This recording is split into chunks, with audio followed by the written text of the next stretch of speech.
Bonsoir et bienvenue à une plongée dans les profondeurs de l'histoire, là où la nuit n'était pas synonyme de repos, mais de péril. Imaginez-vous, si vous le pouvez, recroquevillé sur une paillasse de paille, dans l'obscurité poisseuse d'un foyer médiéval. L'air est épais de fumée de tourbe, les murs de torchis suintent l'humidité glaciale de l'hiver, et le vent gémit à travers les fentes de la porte. Autour de vous, les respirations lourdes de votre famille et le souffle régulier des bêtes, à quelques pas seulement, se mêlent aux bruits étranges qui crissent et s'estompent au-delà de la fragile barrière de bois et de boue. Chaque craquement est une alerte, chaque ombre dansante au rythme de la flamme mourante du foyer une menace potentielle. Le froid s'insinue sous les quelques couvertures de laine rêche, rongeant les os, et la faim, même endormie, vous tire l'estomac. Ici, le sommeil n'est pas un sanctuaire, une évasion paisible des rigueurs du jour. C'est un pari, un lâche-prise risqué où la vie, si durement gagnée sous le soleil, peut s'éteindre sans un cri dans les ténèbres. Dans notre monde moderne, nous considérons le sommeil comme un droit, une nécessité biologique, un moment de sécurité et de paix, protégé par des murs solides, des serrures complexes, des lumières vives et le murmure réconfortant du monde numérique. Mais pour nos ancêtres du Moyen Âge, se laisser aller au sommeil, c'était se livrer. C'était baisser la garde face à un monde indomptable, impitoyable, où les dangers ne cessaient jamais de rôder, même sous le voile le plus noir de la nuit. Ce soir, nous allons explorer pourquoi dormir, ce geste universellement humain, pouvait être une condamnation à mort au Moyen Âge. Nous allons sonder les peurs palpables et les menaces invisibles qui transformaient chaque nuit en une roulette russe existentielle, chaque aube en une victoire éphémère. Préparez-vous à un voyage dans un passé où l'obscurité portait un tout autre sens. Comenkans. Le Moyen Âge n'est pas né dans un vide.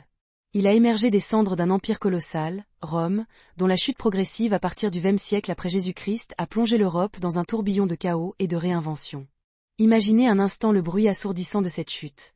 Non pas un fracas soudain, mais un effondrement lent, inexorable, comme un glacier qui se désintègre sur des siècles. Les routes romaines, autrefois artères vitales de la communication et du commerce, se dégradent, envahies par la végétation, minées par les intempéries. Les villes, autrefois centres de civilisation, se vident, leurs aqueducs s'effondrent, leurs théâtres deviennent des carrières de pierre pour de nouvelles constructions plus humbles, plus pragmatiques. La loi romaine, jadis le ciment de l'ordre, se dissout dans un patchwork de coutumes locales et de la loi du plus fort. C'est dans ce vide de pouvoir que le Moyen Âge prend racine, une période de près de 1000 ans où la sécurité n'était pas une certitude, mais une aspiration constante, un luxe rare. Au tout début de cette ère, ce que l'on a souvent appelé les Dark Ages, un terme que je préfère nuancer, car il suggère une obscurité totale de l'intellect alors qu'il s'agissait plutôt d'une obscurité de la documentation et de la sécurité. Les populations sont fragmentées, vulnérables. Les grandes invasions germaniques, puis les raids vikings, magyars et sarrasins, ne sont pas de simples événements lointains. Ce sont des réalités brûlantes, le souffle glacé de la mort sur la nuque, le son des cris qui traversent les ténèbres, le goût amer de la fumée dans la gorge. Considérez un village du début du Moyen Âge, quelque part en Neustrie ou en Saxe, aux alentours du 7e ou 8e siècle. Loin des fortifications romaines en ruine, les maisons sont de simples huttes. Elles sont construites en bois, en torchis, un mélange d'argile, de paille et d'excréments animaux, avec des toits de chaume qui offrent un abri précaire. Pas de fondation profonde, pas de fenêtres vitrées. Souvent, une seule ouverture sert de porte, fermée la nuit par une simple planche de bois, rarement une serrure complexe. La chaleur est dispensée par un foyer ouvert au centre de la pièce, sa fumée s'échappant par un trou dans le toit, ou simplement par la porte. Cet arrangement, rudimentaire mais essentiel à la survie contre le froid mordant, présentait déjà une série de dangers mortels pour le sommeil. Le risque d'incendie était constant. Une étincelle, un vent soudain, et le toit de chaume sec s'embrase en un instant, transformant le refuge en brasier infernal. Imaginez le réveil brutal, la panique dans l'obscurité, les cris des enfants, la course effrénée pour s'échapper d'une mort par le feu ou l'asphyxie, avec la quasi-certitude de tout perdre. Mais même sans le spectre du feu, la vie nocturne dans ces demeures primitives était une lutte. Les toits de chaume, bien que bons isolants, étaient aussi des refuges parfaits pour les vermines. Rats et souris y élisaient domicile, non seulement dévorant les maigres réserves de céréales, mais aussi portant des puces. Et ces puces, nous le savons, étaient les vecteurs d'une maladie qui allait un jour ravager le continent, la peste. Pour l'heure, elle apportait des fièvres, des démangeaisons, une irritation constante qui rendait le sommeil profond et réparateur un luxe inimaginable. L'air, même en l'absence de feu, était rarement pur. L'humidité s'infiltrait, favorisant les affections respiratoires, tandis que le manque de ventilation et la proximité des animaux, car il n'était pas rare que le bétail de petite taille, comme les porcs ou les poulets, partagent le même espace vital pour leur chaleur et leur protection, contribuait à une qualité d'air déplorable, chargée d'ammoniac et de germes. Au-delà des menaces directes, il y avait la vulnérabilité aux intrus. L'absence de fortifications solides pour la plupart des foyers ruraux signifiait que bandits, loups affamés ou même ours, en fonction de la région, pouvaient s'introduire avec une facilité déconcertante. Les histoires de fermiers réveillés par le bruit de bêtes sauvages dévorant leur bétail juste à côté de leur lit, ou pire, par des brigands exigeant leur maigre butin sous la menace d'une épée, n'étaient pas des contes de veillée, mais des réalités vécues. La nuit n'était pas un moment de paix, mais une veillée constante, même dans le sommeil, une oreille toujours tendue. Dans ces premiers siècles, l'ordre social lui-même était en constante redéfinition. Les liens de parenté et les allégeances tribales commençaient à céder la place à des structures féodales naissantes, mais cette transition était loin d'être douce. La loi était souvent la prérogative d'un chef local, d'un seigneur émerge, et sa portée limitée à ses domaines immédiats. Au-delà de ces frontières ténues, l'anarchie pouvait régner. Imaginez la terreur d'une famille dans un hameau isolé, sans protection, alors que les rumeurs de bandes armées se propageaient plus vite que le vent d'automne. Le sommeil devenait alors un acte de foi, une prière silencieuse pour que le matin arrive sans incident, que les ténèbres n'apportent pas de visiteurs indésirables. Le climat lui-même était un adversaire redoutable. Le petit âge glaciaire, qui n'allait pas atteindre son apogée avant plusieurs siècles, commençait déjà à se faire sentir par des hivers plus rigoureux, des étés plus frais et des récoltes plus imprévisibles. Le froid mordant était une menace directe pour les nourrissons et les personnes âgées, sans parler des adultes mal nourris et affaiblis par le travail. Le simple fait de s'endormir sous-alimenté et mal protégé par un vêtement en laine rugueux pouvait conduire à l'hypothermie, surtout si la source de chaleur du foyer venait à s'éteindre pendant la nuit. Le corps, épuisé par le labeur quotidien et une alimentation souvent carencée, était déjà au bord de la rupture, et le sommeil, au lieu d'être un réparateur, pouvait devenir le seuil de non-retour. C'est aussi à cette époque que les superstitions prennent une place prépondérante dans la vie quotidienne. Sans la lumière des villes modernes pour chasser les ombres, la nuit était littéralement le domaine du mystère et de l'inconnu. Les maléfices nocturnes, les esprits frappeurs, les ghouls et les sorcières n'étaient pas de simples légendes, mais des réalités terrifiantes. Les cauchemars, littéralement, mar étant un esprit maléfique qui s'asseyait sur la poitrine des dormeurs, étaient des entités palpables, responsables des suffocations nocturnes, des paralysies du sommeil. Cette anxiété psychologique, cette peur viscérale de l'obscurité et de ses habitants invisibles, ajoutait une couche de stress immense à l'acte de dormir, rendant le repos profond d'autant plus difficile, voire impossible. Au cœur de cette époque fondatrice, nous rencontrons des figures qui incarnent cette lutte. Il y a un certain Elara, une paysanne du début du 8e siècle, dont le nom, bien que fictif, représente les milliers de femmes dont les vies ont été façonnées par ces dangers. Elara, une jeune femme d'environ 25 ans, était la matriarche d'une petite mais résiliente famille quelque part près de la Loire. Sa motivation première était la survie pure et simple, la protection de ses 3 jeunes enfants et l'entretien de la maigre ferme qu'elle partageait avec son époux, un homme robuste mais souvent malade. Chaque nuit était une décision clé, celle de maintenir le feu du foyer ardent malgré la rareté du bois, ou d'économiser le combustible au risque d'un froid plus mordant. Son conflit interne était constant. La peur de ce qui rôdait dehors face à la nécessité de conserver les ressources, la terreur du feu contre le besoin de chaleur. Une nuit, le vent d'hiver soufflant avec une fureur inhabituelle, le toit de chaume de sa hutte prit feu à cause d'une braise envolée du foyer mal surveillé. Elara, son cœur battant à tout rompre, parvint à tirer ses enfants endormis hors de la maison en flammes, mais leur abri et toute leur maigre possession furent réduits en cendres. Les conséquences furent la perte de leur foyer, la nécessité de reconstruire avec l'aide des voisins, et la marque indélébile d'une vigilance accrue, d'un sommeil encore plus léger. Son destin ultime fut probablement celui de mourir de vieillesse, comme beaucoup, mais non sans avoir vécu chaque nuit comme une victoire remportée sur les éléments et l'incertitude. Son héritage, invisible à l'histoire officielle, est l'image de la résilience humaine face à une adversité quotidienne. Les années passèrent. Puis, lentement, le paysage social et politique de l'Europe commença à se stabiliser, du moins en apparence. L'émergence de la féodalité, système pyramidal de suzeraineté et de vassalité, apporta une forme d'ordre, mais aussi de nouveaux dangers. Au moment où les premiers châteaux de pierre commencèrent à se dresser, remplaçant les mottes castrales de terre et de bois, nous entrons dans ce que l'on pourrait considérer comme l'apogée du Moyen Âge, une période allant du XIe au XIIIe siècle, parfois qualifiée, à tort ou à raison, d'âge d'or. Certes, les villes regagnaient en vitalité, les cathédrales s'élevaient vers le ciel, et le commerce reprenait de la vigueur. Mais même dans ce tableau en apparence plus ordonné, la mort attendait encore ceux qui osaient s'abandonner au sommeil. Ces « âges d'or » furent des périodes d'expansion. L'agriculture s'améliora avec de nouvelles techniques comme la charrue à soc de fer et la rotation triennale des cultures, permettant une augmentation de la population. Mais cette concentration humaine, tant dans les villages que dans les bourgs fortifiés, créa de nouvelles vulnérabilités. Le château, symbole ultime de la sécurité médiévale, n'était qu'une forteresse relative. Ses murs épais protégeaient des assauts directs, mais à l'intérieur. La vie était loin d'être un havre de paix, surtout la nuit. Imaginez une nuit d'hiver dans le donjon d'un seigneur. Les chambres étaient vastes, souvent partagées par plusieurs personnes, des membres de la famille aux serviteurs. Les fenêtres, rarement vitrées, étaient obturées par des volets en bois épais ou des pots huilés, laissant passer le froid et les courants d'air. Le seigneur lui-même, s'il était chanceux, disposait d'un lit à baldaquin pour se protéger des courants d'air et conserver un peu de chaleur, mais les lits étaient souvent garnis de paille ou de feuilles séchées, ce qui en faisait des nids idéaux pour les parasites.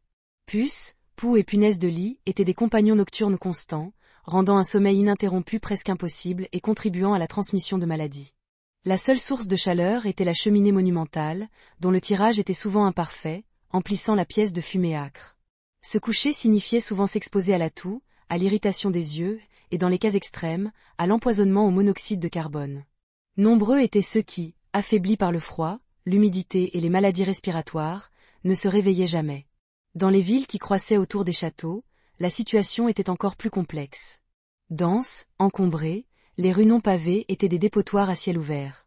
Les maisons, souvent construites en bois, étaient serrées les unes contre les autres, leurs étages supérieurs se penchant au-dessus de la rue, créant un labyrinthe d'ombre propice à toutes sortes d'actes malveillants.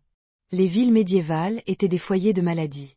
L'absence d'égouts appropriés, les déjections humaines et animales jetées directement dans les rues, les marchés bruyants où les animaux vivaient à côté des humains, tout cela créait un environnement insalubre propice à la propagation rapide des épidémies. Un simple rhume pouvait rapidement dégénérer en pneumonie mortelle dans ces conditions. Le danger du feu, toujours présent, était démultiplié en ville. Un toit de chaume mal éteint ou une chandelle tombée pouvait embraser tout un quartier en quelques heures. Les nuits étaient rythmées par le glas des cloches d'alarme, annonçant un incendie ou une attaque. Imaginez le hurlement des habitants, la course éperdue dans des rues étroites, la chaleur suffocante, le crépitement des flammes, la panique généralisée alors que le feu dévorait tout sur son passage, laissant derrière lui des ruines fumantes et des corps carbonisés. L'alimentation jouait également un rôle insidieux dans les dangers nocturnes. Si la faim était un fléau constant, la nourriture elle-même pouvait être un poison. Le seigle, céréale de base pour de nombreux paysans, était souvent contaminé par un champignon parasite, l'ergot. Ce champignon produisait des alcaloïdes puissants responsables de l'ergotisme, ou feu de Saint-Antoine. Les symptômes étaient terrifiants, sensation de brûlure intense dans les membres, hallucinations, convulsions, gangrène menant souvent à l'amputation ou à la mort. Imaginez s'endormir avec la sensation que vos membres sont en feu, votre esprit torturé par des visions cauchemardesques, avant de sombrer dans un coma dont on ne se relève pas. Le pain, source de vie, pouvait ainsi devenir un instrument de mort lente et douloureuse. Godefroy le Hardi, un chevalier normand du XIIe siècle, incarne les dangers auxquels même l'élite était confrontée. Godefroy, un homme d'une trentaine d'années, aux épaules larges et au regard perçant, était un vassal loyal du duc de Normandie. Sa motivation était l'honneur, la gloire au combat, et l'accroissement de ses domaines pour sa lignée. Une décision clé de sa vie fut de participer à la première croisade, voyant là une opportunité d'assurer son salut et de se couvrir de prestige. Mais loin de la sécurité relative de son château, le voyage lui-même fut une épreuve constante. Il dut souvent dormir à la Belle Étoile, sous la pluie glaciale ou la chaleur écrasante du Proche-Orient, exposé aux maladies dysentériques et aux attaques de brigands. Son conflit interne résidait entre la foi inébranlable qui le poussait vers Jérusalem et le doute qui le rongeait face à tant de souffrances et de pertes. Après plusieurs années de campagne, il contracta une fièvre violente et fut contraint de passer de nombreuses nuits dans un état semi-conscient, son corps luttant contre l'infection, ses rêves peuplés des horreurs du champ de bataille. Les conséquences furent une santé durablement affaiblie, des blessures qui ne guérirent jamais vraiment, et une âme marquée par ce qu'il avait vu et fait. Godefroy parvint finalement à rentrer en Normandie, brisé physiquement mais avec une réputation forgée dans le feu de l'Orient. Il mourut quelques années plus tard, non pas au combat, mais d'une rechute de la fièvre, son corps épuisé succombant dans son sommeil. Son héritage est celui des nombreux croisés, nobles ou roturiers, dont le repos éternel fut trouvé loin de leur terre natale, ou dont les nuits paisibles furent à jamais hantées par les spectres d'un monde lointain et brutal.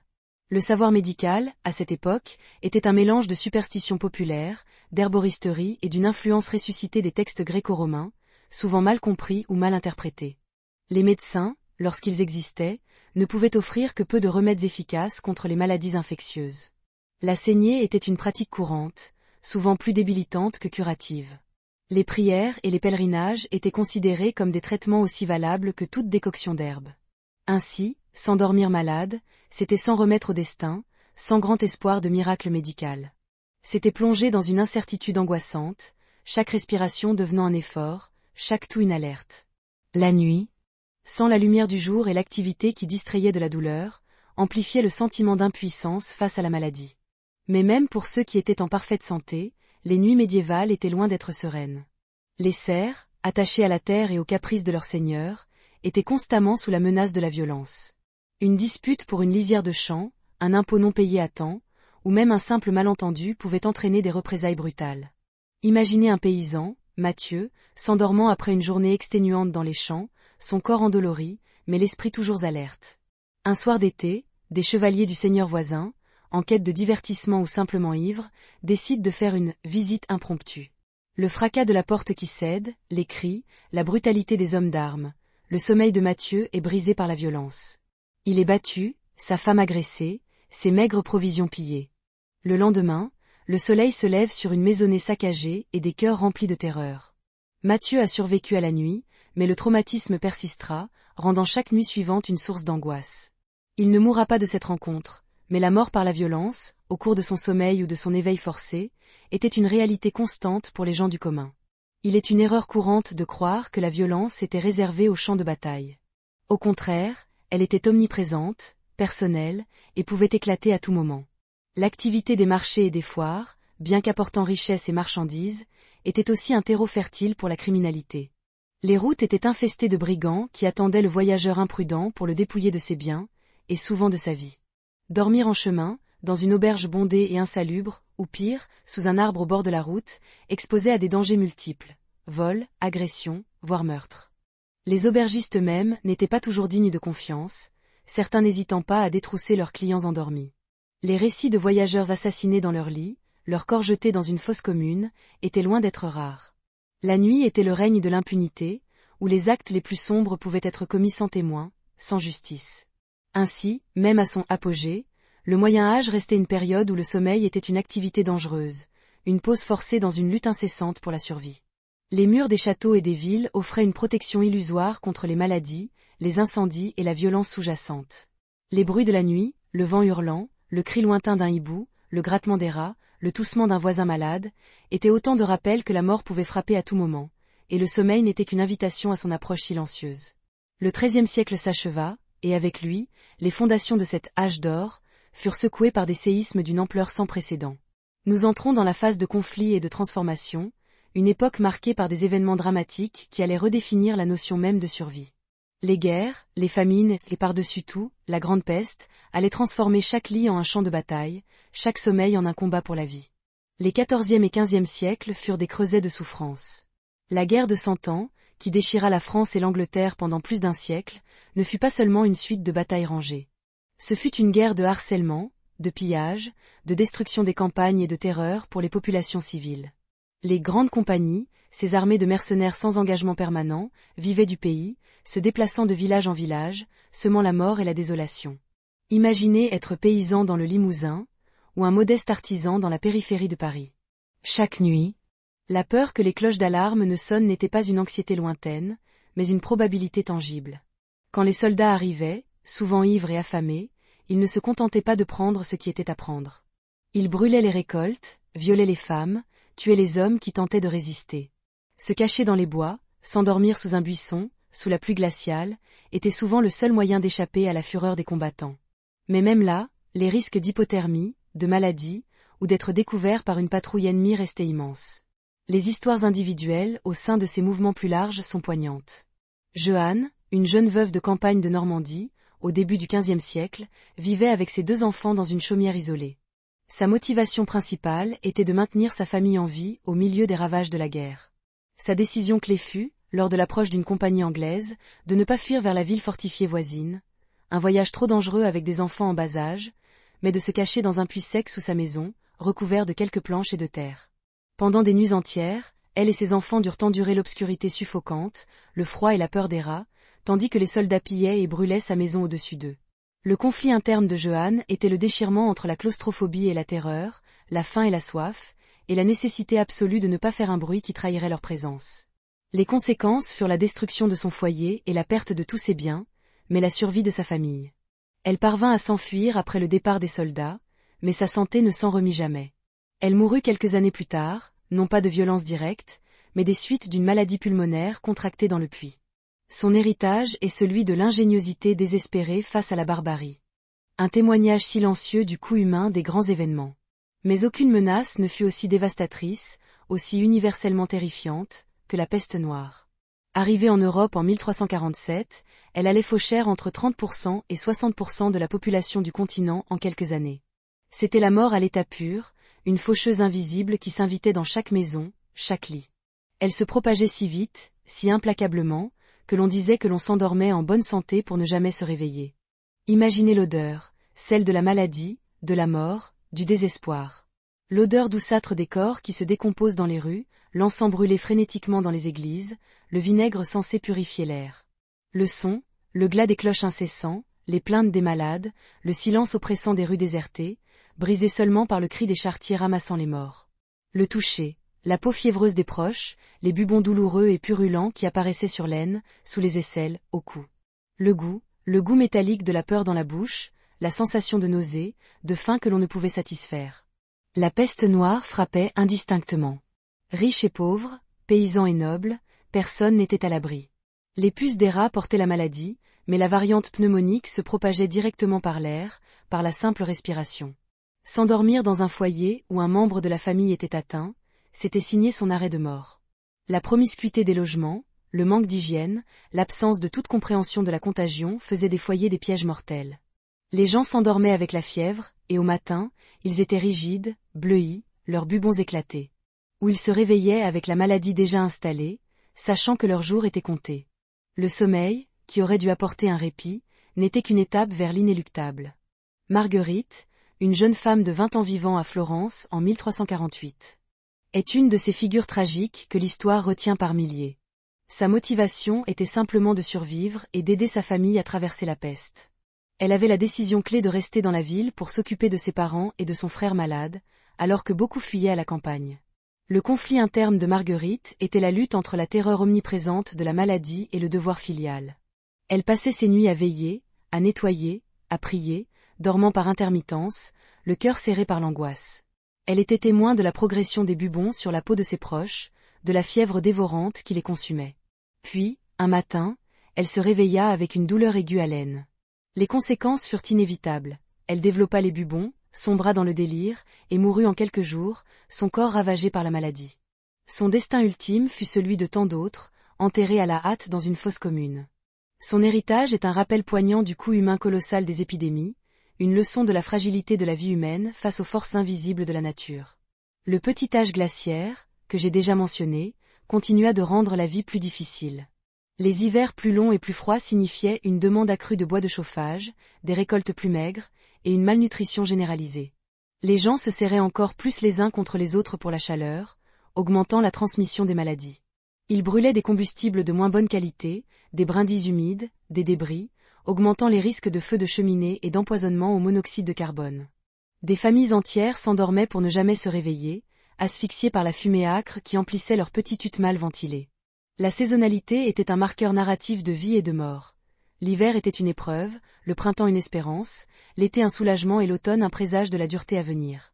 Le monde médiéval était également un monde où le droit et la justice étaient encore des concepts fluctuants. Les bandits, les seigneurs rapaces et les opportunistes profitaient du chaos des guerres et des épidémies. Le voyage devenait encore plus périlleux, et s'arrêter pour dormir, que ce soit dans un bois sombre ou dans l'auberge mal famée d'une ville ravagée par la peste, était un acte de bravoure inconsciente. Les histoires de voyageurs dépouillés, et souvent tués, dans leur sommeil étaient un trope commun des récits de cette époque, non pas par morbidité, mais par réalisme brutal. Le corps humain, exposé et sans défense pendant le sommeil, était une cible facile. Au milieu de cette tempête de malheur, une autre forme de terreur montait, la chasse aux sorcières et la paranoïa religieuse. Les peurs nocturnes, jadis attribuées à des esprits folkloriques, furent de plus en plus attribuées au diable et à ses acolytes humains. Les personnes différentes, Les femmes seules, les guérisseuses, pouvaient être accusées de sorcellerie, et les accusations prenaient souvent racine dans des rêves ou des malheurs nocturnes inexpliqués. Imaginez la terreur de s'endormir avec la crainte qu'un voisin malveillant ne vous accuse d'avoir jeté un sort, ou que vos propres cauchemars ne soient interprétés comme une preuve de votre pacte avec le malin. La frontière entre le mythe et la réalité était floue, et cette confusion pouvait avoir des conséquences mortelles. Ainsi, la période de conflit et de transformation ne fut pas seulement une période de grands changements politiques ou sociaux. Ce fut une période où l'acte de dormir, le plus simple et le plus nécessaire des actes humains, était devenu une expérience profondément dangereuse. Les guerres apportaient la violence aux portes des maisons, la peste noire s'insinuait dans les poumons, et le climat glacial mettait à l'épreuve la résilience de corps déjà affaiblis. Le sommeil n'était plus un luxe, mais un risque. Un lancer de dés contre un destin souvent impitoyable. Le Moyen-Âge ne s'est pas terminé par un claquement de doigts, mais par un long crépuscule, une série de changements lents et profonds qui ont remodelé le visage de l'Europe, et par extension, la nature même de la nuit et du sommeil. Nous entrons dans la phase de déclin des structures purement médiévales et de l'héritage qui en découle, une période de transformation qui s'étend du XVe siècle jusqu'aux portes de la Renaissance. Pourtant, même alors que de nouvelles lumières commençaient à poindre à l'horizon, les ombres de la mort continuaient de planer sur le repos. Les récurrences de la peste, bien que moins dévastatrices que la première vague, continuèrent de hanter l'Europe pendant des siècles. Chaque nouvelle épidémie était une piqûre de rappel de la fragilité de la vie. Les villes, malgré leur croissance, restaient des foyers insalubres. Mais de l'horreur naquit aussi une forme d'apprentissage. Les premières notions de quarantaine commencèrent à émerger, de même que des tentatives rudimentaires d'assainissement urbain. On commençait, très lentement, à comprendre que la maladie était liée à des facteurs environnementaux, et non seulement à la colère divine ou au mauvais esprit. Cela ne rendait pas le sommeil plus sûr du jour au lendemain, mais cela plantait les graines d'une future science médicale. Les avancées technologiques, bien que modestes, commencèrent à améliorer la vie quotidienne pour certains. La construction de maisons en pierre et en briques, moins inflammables que le bois et le chaume, se répandit, du moins dans les villes et pour les classes plus aisées. Les fenêtres vitrées, jadis un luxe inouï, devinrent plus courantes, offrant une meilleure isolation et une protection contre les éléments et les intrus. Le mobilier de lit lui-même commença à évoluer. La paillasse commune fit progressivement place à des lits individuels, garnis de plumes ou de crins pour les riches, offrant un confort relatif et une protection légèrement meilleure contre les parasites. Cependant, pour la grande majorité des paysans, la paillasse et le foyer ouvert restaient la norme, et les dangers associés persistaient. Le passage du système féodal à l'émergence des États-nations centralisés apporta, à long terme, une certaine réduction de la violence endémique. Des armées nationales, des systèmes judiciaires plus organisés, et une police embryonnaire commencèrent à rétablir un semblant d'ordre public sur des territoires plus vastes. Les grands raids de bandits et les chevauchées dévastatrices devinrent moins fréquents, remplacés par des formes de criminalité plus localisées. Ainsi, le voyage devenait un peu moins périlleux, et dormir en chemin, bien que toujours risqué, était moins une invitation à la mort immédiate. Cependant, la peur et la superstition étaient profondément ancrées. La nuit restait le domaine de l'inconnu, des histoires de fantômes, de loups-garous et de sorcières. Les légendes transmises de génération en génération avaient forgé une psyché collective où l'obscurité était intrinsèquement dangereuse. Les rêves étaient interprétés comme des messages divins ou démoniaques, et un mauvais rêve pouvait causer une angoisse réelle et une perte de sommeil. Cette terreur psychologique, héritée de siècles d'insécurité, était un fardeau lourd à porter. Le savoir préservé ou perdu est un thème clé ici. L'effondrement de Rome avait entraîné la perte d'une grande partie des connaissances scientifiques et médicales antiques. Le Moyen-Âge a été une période de redécouverte progressive, souvent via les traductions arabes. La médecine médiévale, bien que souvent inefficace, a lentement évolué. Des figures comme Henri de Mondeville au XIVe siècle, chirurgien français, ont commencé à insister sur l'hygiène des plaies, une idée révolutionnaire pour l'époque. Pierre le Scribe, un moine du XVe siècle dans un scriptorium en Bourgogne, incarne le rôle du savoir dans cette période de transition. Âgé d'environ 50 ans, ses yeux étaient fatigués par des années de copies de manuscrits à la lueur des chandelles. Sa motivation était la préservation de la connaissance et la foi. Sa décision clé fut de passer des années à traduire et à commenter des textes médicaux arabes, conscient de l'insuffisance de la médecine de son temps face aux épidémies récurrentes. Son conflit interne était la tension entre les enseignements dogmatiques de l'Église et les nouvelles idées scientifiques qui émergeaient, même si elles étaient rudimentaires. Il se heurta souvent à la réticence de ses supérieurs, qui voyaient d'un mauvais œil les connaissances non chrétiennes. Les nuits de Pierre étaient souvent courtes, rythmées par le grattement de sa plume sur le parchemin, la lumière vacillante d'une chandelle qui consumait l'air et risquait l'incendie. Il a assisté à la mort de nombreux confrères atteints par la peste, et a souvent dû veiller les malades, conscient de son impuissance. Les conséquences de son travail furent une contribution modeste, mais cruciale, à la transmission des connaissances médicales, même si elles ne portèrent leurs fruits que des siècles plus tard. Pierre mourut finalement dans son sommeil, non pas d'une maladie fulgurante, mais de l'épuisement et de la faiblesse de l'âge, son corps usé par les longues heures passées penché sur des parchemins. Son héritage est celui des humbles passeurs de savoir, des individus qui, à travers des efforts silencieux et persistants, ont jeté les ponts vers un avenir où le sommeil pourrait, un jour, être moins une confrontation avec la mort qu'un véritable repos. Le thème de la correction d'une idée fausse commune est pertinent ici. L'image du château médiéval comme un lieu de confort et de chaleur est souvent erronée. Les châteaux, même au XVe siècle, restaient des forteresses froides, humides et souvent insalubres. Les grandes salles étaient difficiles à chauffer, les courants d'air incessants, et l'intimité était rare. Les seigneurs et leurs familles dormaient souvent avec plusieurs couches de couverture, et se levaient au milieu de la nuit pour se réchauffer près du feu. Même l'élite devait faire face à l'humidité, aux parasites et aux risques d'incendie. Le sommeil n'était pas un doux cocon, mais une continuation de la dureté de la journée. À la fin du XVe siècle, l'Europe était au seuil d'une nouvelle ère. La découverte du Nouveau Monde, l'invention de l'imprimerie, la réforme protestante, tout cela allait transformer radicalement les sociétés. Mais les échos des nuits médiévales, les peurs profondément enracinées de l'obscurité, les vestiges d'une vie où le danger était constant, allaient perdurer encore longtemps.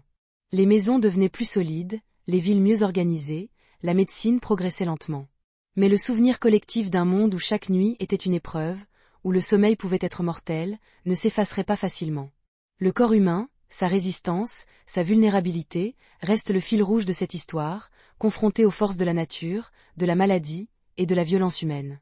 Et maintenant, l'histoire se termine. Les cloches de l'aube, ou peut-être la sonnerie de votre téléphone, nous rappellent à notre présent. Nous nous tournons vers nos lits confortables, nos draps propres, nos chambres chauffées ou climatisées, nos serrures complexes et nos alarmes. Nous considérons la sécurité de notre sommeil comme acquise, une évidence inaliénable de la modernité. Mais le voyage à travers les nuits du Moyen Âge, celle où le simple fait de fermer les yeux était un acte de bravoure inconsciente, nous offre une perspective précieuse. Les échos du passé résonnent encore.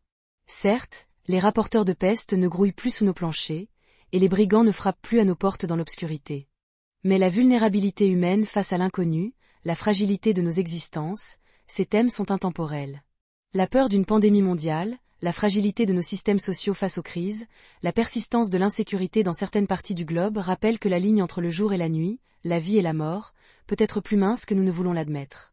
Le Moyen-Âge nous enseigne l'humilité face aux forces de la nature, la résilience nécessaire pour traverser les épreuves, et la valeur inestimable de la sécurité et de la paix, ces luxes que nous tenons souvent pour acquis. La prochaine fois que vous vous glisserez sous vos couvertures, dans le silence relatif de votre foyer, prenez un instant pour apprécier cette paix. Imaginez le vent hurlant à travers des murs de torchis, l'odeur âcre de la fumée, le crissement des rats, la toux d'un voisin malade. Sentez le froid mordant, la faim au ventre, et la terreur que l'aube ne vienne jamais. Ce simple acte de dormir, pour des millions de nos ancêtres, était un défi à la mort, une loterie quotidienne. Leurs nuits agitées, leurs peurs palpables, leurs luttes silencieuses, ont façonné le monde dans lequel nous vivons. Elles nous rappellent le chemin parcouru et la chance que nous avons. Alors que l'obscurité enveloppe le monde une fois de plus, souvenez-vous de ces vies vécues à la lisière du péril, où chaque matin était une nouvelle naissance et chaque nuit une confrontation avec l'inévitable. Et maintenant, l'histoire se termine. Bonne nuit.